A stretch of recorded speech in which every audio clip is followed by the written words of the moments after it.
In a ray of hope this evening, the story of a young man who continues to aim for his dreams despite losing his arms after he was electrocuted. Kian Morgan has the details. A man when I dead, no call him dopey. A life spared to fulfill his purpose. That's Brandon Miller's perception after he almost died 4 years ago.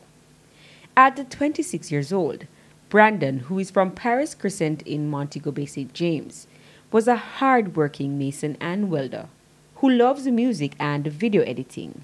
However, the breadwinner's life took a turn for the worse one July afternoon after picking a breadfruit for a friend. I broke a limb. When I broke the limb went down, carrying down the iron stick. At that same time, I started to feel electrocuted. While Brandon's life was spared, his arms weren't. This after receiving third-degree burns. This impacted his independence. Losing my hand put me back a whole lot. Can't use my toothbrush, can't brush my own teeth. Mother have to do that for me. Can't bathe myself, can't use the bathroom and use the toilet paper myself. Cannot work, cannot fend for myself again. No have no stability.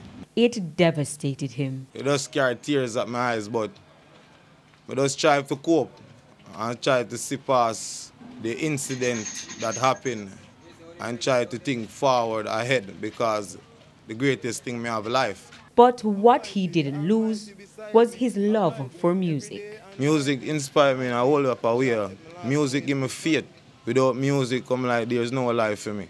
And where he fell short with his hands, he made up with his feet. I have a laptop in front of me, put it down, I just use my toes to punch in the keys, like the drum, the snare, the hi-hats, all of them. I just manually punch them in, pan time in. Brandon also makes posters. He admits his dream of becoming an international artist and a music producer fuels his drive. The moment you give up, you lose hope, you lose faith, and you lose yourself. The best thing to have is to have a perfect health and a perfect character. If you lose your health and your character, you lose everything. With a ray of hope, I am Kian Morgan.